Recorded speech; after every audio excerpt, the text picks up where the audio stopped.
Hello, everybody. You know what day it is. That's right, Thursday. Jank Back Thursday, as a matter of fact. Episode 90 something. I believe 95. Man, we're getting close to 100. 32 packs remaining on the Wheel o' Jank. Let us give it a spin. Well, give it a shuffle first. Then we'll give it a spin. I'll shut up so I don't sound like I'm talking underwater in a tin can. And we'll see just what the universe has in store for us this week. So we spin. We'll see you all on the other side. Spin. I still don't know why. I'm going to go anyway. Let's see what's going to come up this week. Could it be? Ooh, more Coca-Cola. This time, Series 3. There's all kinds of notes going on there, but it has come from Ditka Collector, and I'm actually going to remember. Hold on. Okay, I made a note on my notepad here to bring Ditka Claus over this time. So we're actually going to do that.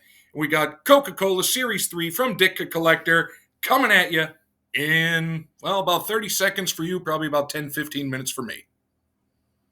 All right, truth be told, it was longer than 15 minutes because I realized as I've been cleaning off the table here, many things got moved around, so it took longer than I expected to find Ditka Claus, but we did. You can sort of see him in the back there. But actually, it's fitting since the Coca-Cola cards, I believe, are kind of Christmas. No, wait, they weren't Christmas themed. We did a pack from For the Pulls, and it was nope, Miss USA. Come on, and then I'll. Oh wait.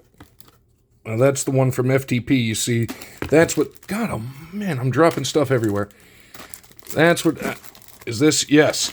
Now, the reason that's DC2 is because he also sent another pack of these, which I separated. So this, up there we go. Ditka Claus joining us, looking just fantastic as always. I mean, that is a mustache you would buy. That's a mustache you would buy a used car from. But in we go. Oh my. He sees into your soul. Whew, that's terrifying. Anyways, Coca-Cola Collection, Series 3. What do we got here? Search for the gold. Collector cards, eat premium collector's cards. Well, we're searching for the gold, whatever the gold might be.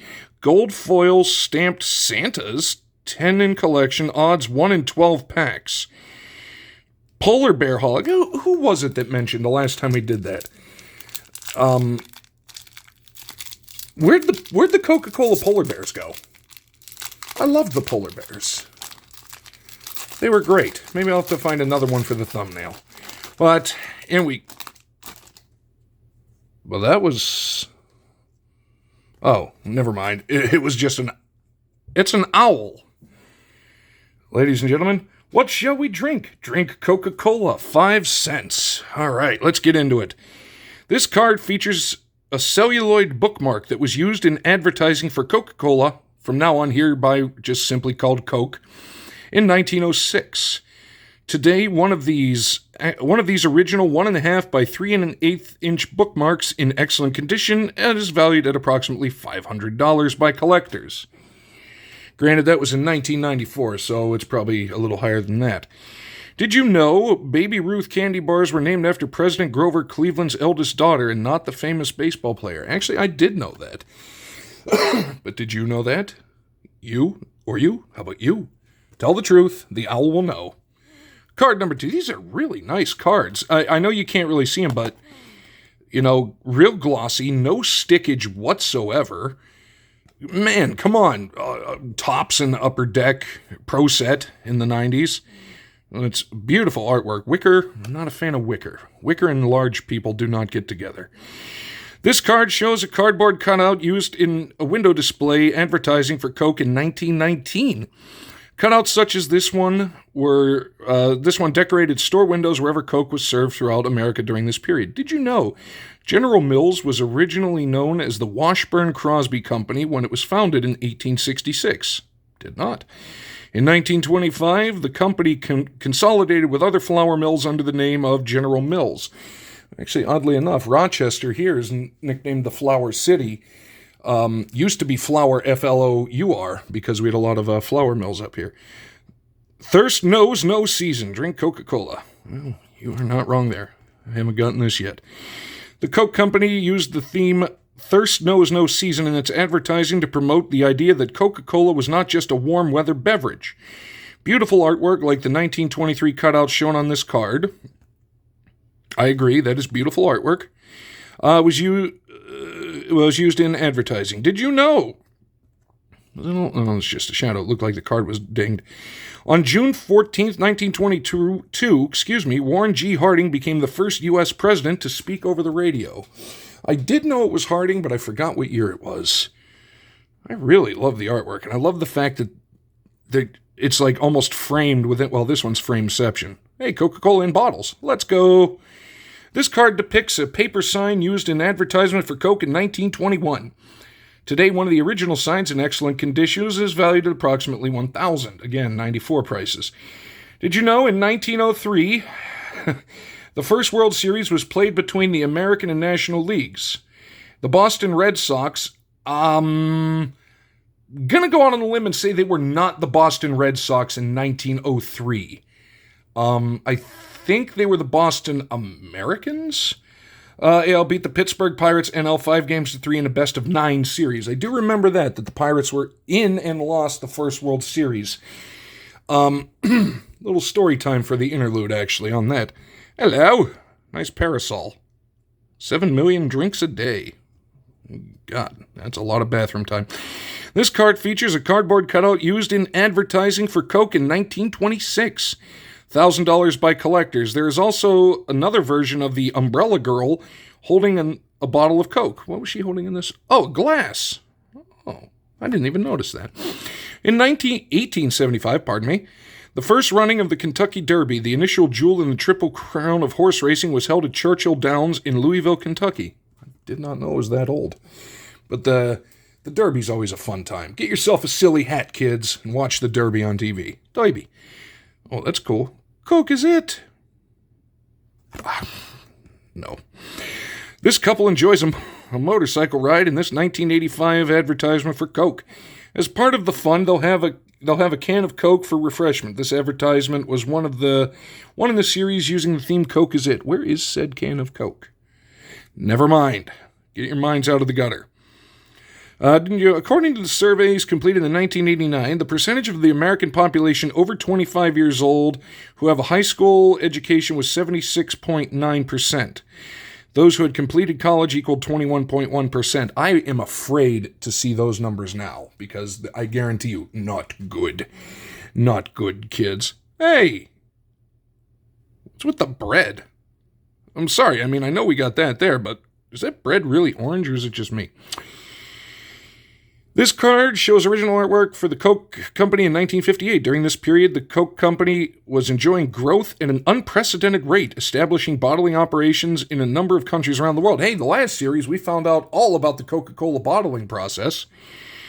According to the National Center for Health Statistics, the average American male is 5 foot 9.1 inches tall. The average female is 5 feet 3.7 inches tall, and it was 5 feet 9.1. That's gone up a little bit, but not by much, I don't think. I don't know.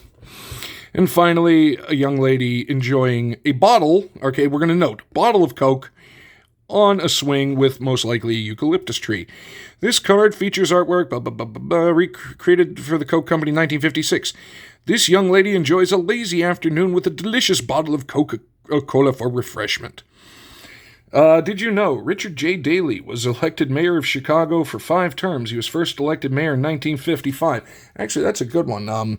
We'll throw that out there before we get to the interlude, because I realize I left my shout-out note card over on the other table. So, food for thought while I go get this. Actually, Richard J. Daley, my dad gave me a really good book by Mike Royko called Boss. If anybody's interested in Chicago politics, definitely recommend that one. That's an interesting one. Pause a minute. Let me get the note card. And I've returned, and our milestone shoutout this week is Stuke's Baseball Cards and Curiosities, sitting at 385 subs.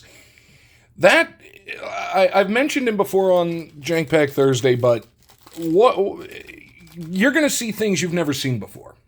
That's essentially all I can say. Uncut sheets, slabbed cereal boxes, slabbed coins, stuff that I didn't even know, like I said, I didn't even know ever existed, let alone was still around. So please make sure to check out Stuke's Baseball Cards and Curiosities. You're going to see a lot of baseball cards, a lot of curiosities, and you're going to get a lot of information as well.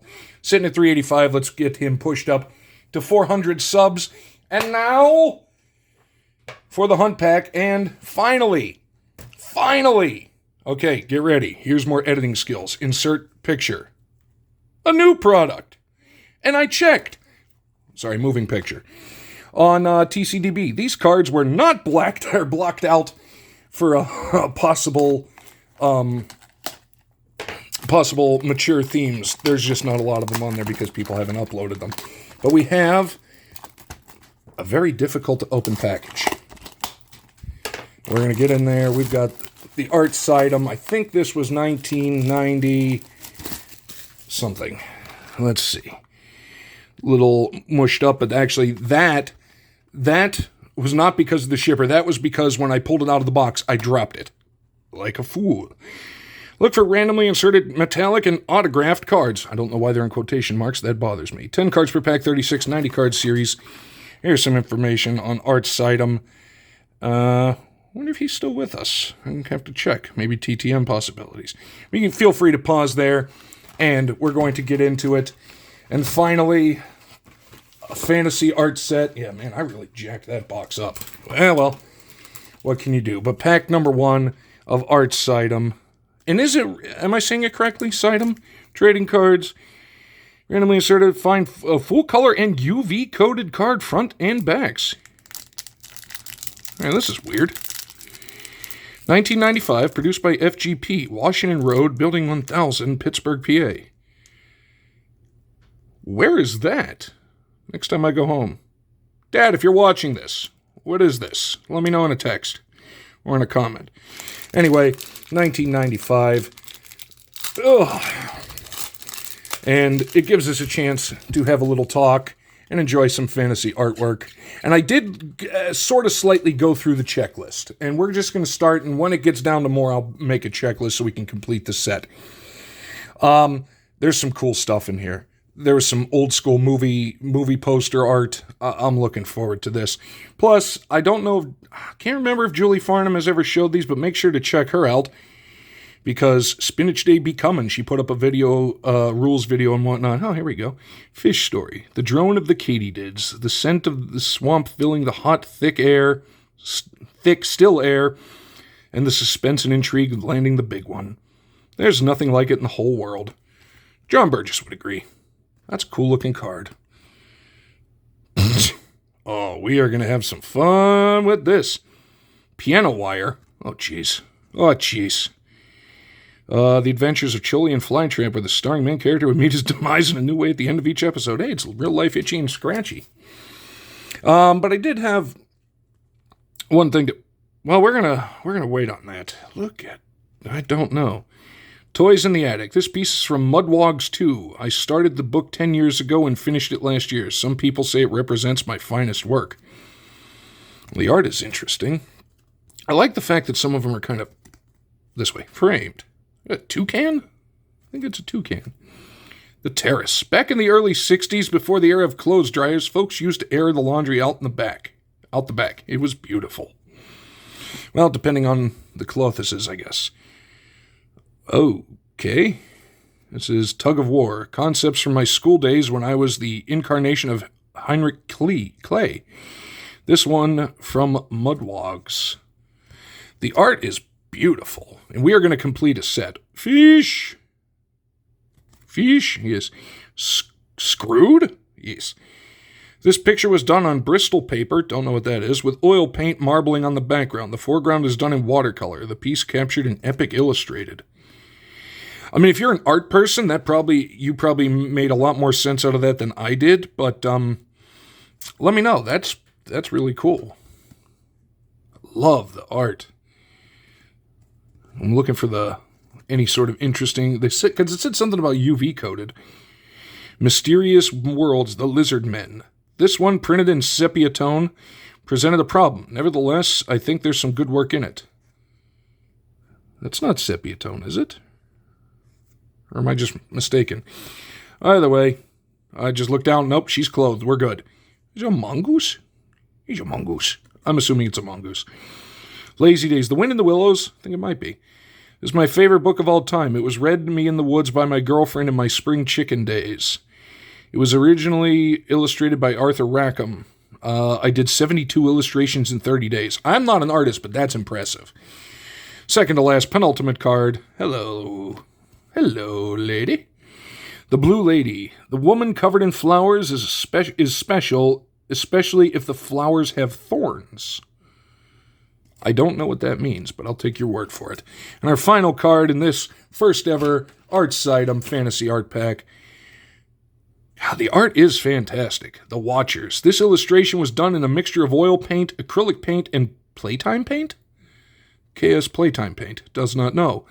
It originally appeared in Mudwog #1 in the 1970s. Yep, this is going to be a fun set. And it's going to be a couple packs, but we'll start piecing together a checklist for when it actually hits the page. And I wanted to talk about, real quick, don't forget, Julie Farnham, For the Pools, links to them down below. Spinach Day coming up right around the corner. It would be a week if it wasn't one of those weird days where we're so accurate with how we measure time that every 4 years we have to shove another day in there to make sure that time actually still works. But March the 1st, the great the Spinach Hunt, Goose Hunt, CN Tower Hunt. Julie Farnham has a video posted about some rules and giveaways. I need to reach out to her about that on that regard. And when I we're talking about the 1903 World Series. I still claim they were the Boston Americans. I'm pretty sure they were. Because when Boston played Pittsburgh in 2003, 100 years after the fact, that was the first time Boston and Pittsburgh had played against each other in 100 years. And I'm sorry that in a sport where you as of the past several decades, have well over 150 games a year, how do you not play a team for 100 years? Either way, it was really cool. So I got to see the Red Sox in 2003, which were a loaded squad, and the Pirates were just kind of there. Anyway, that's going to do it for this week. Jank Pack Thursday. Thank you, Ditka Collector, for the fun pack. And actually, I like the new series because it gives more general knowledge instead of just knowledge on Coke and its bottling history. But thank you for that. Ditka Claus approved. Stukes Baseball Cards and Curiosities. Drive him up to 400. Julie Farnham and For the Pools down below. Link to them. See you all next week or March 1st, whichever comes first. I think it's probably Jank Pack Thursday. Yes! Leap Day. Leap Day Jank Pack. Ooh, I'll have to figure something out. Anyway, we will see you then. Thanks for stopping by.